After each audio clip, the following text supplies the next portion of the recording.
Doctor Sreevarma ஆயுள் தரும் ஆயுர்வேதா அறுவை சிகிச்சையில்லா குணம் ஆயுள் கால நிவாரணம்.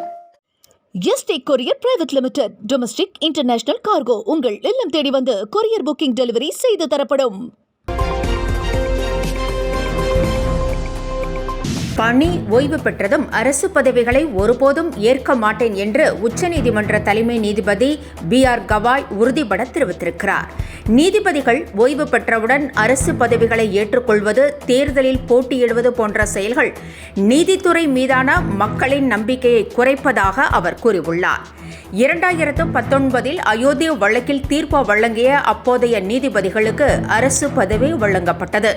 மேலும் நீதிபதிகள் ஓய்வு பெற்றால் அவர்களுக்கு ராஜ்யசபா பதவி, ஆளுநர் பதவி என உயர் பதவிகள் வழங்கப்படுவது வழக்கமாக இருக்கிறது. இந்நிலையில் உச்சநீதிமன்ற தலைமை நீதிபதி கவாய் தான் ஓய்வு பெற்றதும் அரசு பதவிகளை ஏற்கப் போவதில்லை என்று திட்டவட்டமாக அறிவித்திருக்கிறார். மகளிர் உரிமை தொகை திட்டம் விரிவாக்கம் செய்யப்பட உள்ள நிலையில் அதற்கான விண்ணப்பங்கள் இன்று முதல் பெறப்படுகின்றன. இதற்காக 9000 முகாம்கள் ஏற்பாடு செய்யப்பட்டுள்ளன.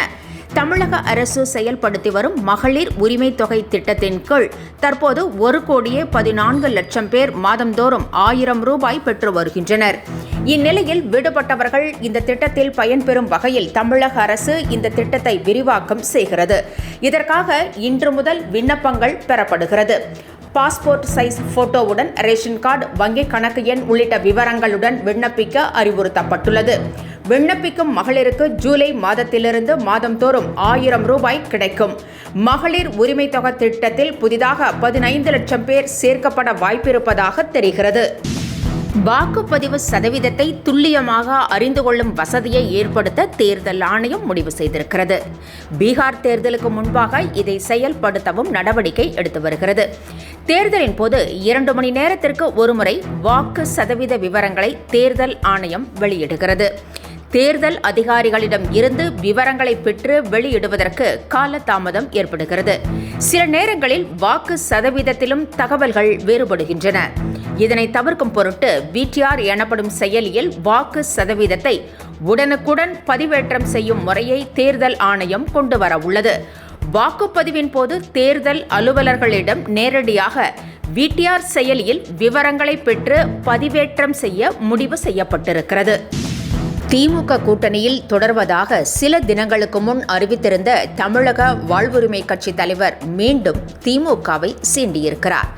டெல்லியில் பாஜக அரசுதான் தமிழர்களின் வீடுகளை இடிக்கிறது என்றால், இங்கு கூட்டணி கட்சியான திமுக அரசும் ஆதிக்குடி மக்களின் வீடுகளை இடித்து தள்ளுகிறது என்றும், இதை கேட்க ஆளே இல்லை என்றும் வேல்முருகன் வேதனை தெரிவித்திருக்கிறார்.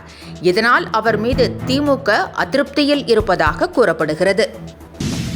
மாநிலங்களவை சீட் கிடைக்காததால் EPS மீது முன்னாள் அமைச்சர் ஜெயக்குமார் கடும் கோபத்தில் உள்ள நிலையில் அவரை சமாதானம் செய்யும் முயற்சி பலனளிக்கவில்லை. ஏற்கனவே பாஜகவுடன் கூட்டணி அமைத்ததால் அதிருப்தியில் இருந்த ஜெயக்குமாரிடம் 2 சீட்டில் 1 உங்கள் மகனுக்குத்தான் என்று சீனியர் லீடர்கள் சமாதானம் செய்து வைத்திருந்தார்களாம். ஆனால் அது நிறைவேறாததால் ஜெயக்குமார் இன்னும் EPS மீது கோபம் தணியாமல் இருப்பதாக கூறப்படுகிறது. IRCTC இணையத்தில் டிக்கெட் முன்பதிவு செய்வதற்காக தொடங்கப்பட்ட 2.5 கோடி போலி யூசர் ஐடிக்கள் நீக்கப்பட்டுள்ளதாக ரயில்வே நிர்வாகம் அறிவித்திருக்கிறது. தற்போது டிக்கெட் முன்பதிவுக்கு பெரும்பாலும் IRCTC இணையதளத்தையே பயணிகள் பயன்படுத்துகின்றனர். 60 நாட்களுக்கு முன்பே முன்பதிவு செய்ய அனுமதிக்கப்பட்டுள்ள நிலையில் எந்த நேரத்திலும் டிக்கெட் முன்பதிவு கிடைப்பதில்லை என தொடர்ந்து புகார்கள் வந்த வண்ணம் உள்ளன. போலி ஐடிக்களே இதற்கு காரணம் என தெரிய வந்த நிலையில் 2.5 கோடி போலி ஐடிக்களை ரயில்வே நிர்வாகம் நீக்கியிருக்கிறது. ரஜினிகாந்த் நடிப்பில் உருவாகி வரும் கூலி திரைப்படத்தின் வெளிநாட்டு விநியோக உரிமையை 80 கோடி ரூபாய் கொடுத்து வெளிநாட்டு நிறுவனம் ஒன்று வாங்க முன்வந்திருப்பதாக தகவல் வெளியாகியுள்ளது. ஆனால் அந்த தொகைக்கு பட விநியோக உரிமையை விற்பது குறித்து சன் பிக்சர்ஸ் யோசித்து வருவதாகவும் கூறப்படுகிறது. இதனால் இன்னும் ஒப்பந்தம் கையெழுத்தாகவில்லை. தமிழ் திரைப்படத்தின் வெளிநாட்டு உரிமம் இவ்வளவு பெரிய தொகைக்கு விற்பனை ஆவது இதுவே முதல் முறை என்றும் கூறப்படுகிறது. கூலி திரைப்படம் ஆகஸ்ட் மாதம் 14ஆம் தேதி ரிலீஸ் ஆகிறது. அரசு பள்ளி ஆசிரியர்கள் வேலை நிறுத்தத்திற்கு தடை விதிக்க சென்னை உயர்நீதிமன்ற மதுரை கிளை மறுத்திருக்கிறது. பழைய ஓய்வூதிய திட்டத்தை அமல்படுத்த வேண்டும் என்பது உள்ளிட்ட பல்வேறு கோரிக்கைகளை முன்வைத்து அரசு ஊழியர்கள் மற்றும் ஆசிரியர்கள் சங்கமான ஜாக்டோ ஜியோ தொடர்ந்து போராட்டங்களை நடத்தி வருகிறது. இதுகுறித்து முடிவு செய்ய குழுவை தமிழக அரசு அமைத்திருக்கிறது. இந்நிலையில் ஆசிரியர்கள் வேலைநிறுத்த போராட்டத்திற்கு அனுமதிக்க கூடாது என்றும் தடை விதிக்க வேண்டும் என்றும் வலியுறுத்தி சென்னை உயர்நீதிமன்ற மதுரை கிளையில் மனு தாக்கல் செய்யப்பட்டது. ஆனால் அந்த மனுவை நீதிமன்றம் நிராகரித்துவிட்டது. உச்ச நட்சத்திரங்களின் படங்களை ரீமேக் செய்து பணம் பார்க்கும் நடவடிக்கைகளில் தயாரிப்பு நிறுவனங்கள் இறங்கியுள்ளன. விஜய் நடிப்பில் 2000வது ஆண்டு வெளியான குஷி மற்றும் 2005 வெளியான சிவகாசி ஆகிய படங்கள் ரிலீஸ் ஆக உள்ளன. இந்த படங்களை தயாரித்த AM ரத்தினம் தான் தயாரித்த கில்லி படத்தை ரீரிலீஸ் செய்தார்.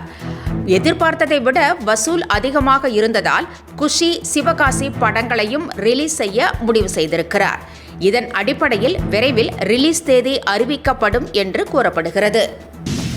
விஜயின் அரசியல் வருகை 2026ஆம் ஆண்டு சட்டப்பேரவை தேர்தலில் மிகப்பெரிய தாக்கத்தை ஏற்படுத்தும் என காளியம்மாள் தெரிவித்திருப்பது பரபரப்பை ஏற்படுத்தியிருக்கிறது.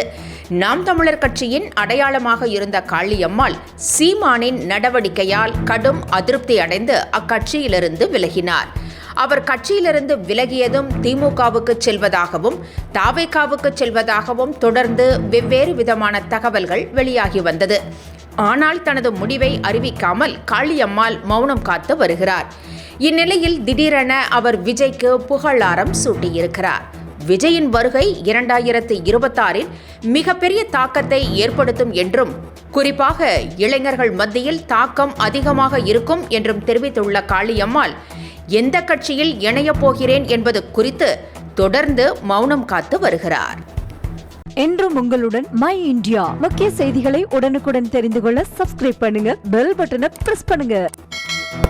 என்றும் உங்களுடன் மை இந்தியா.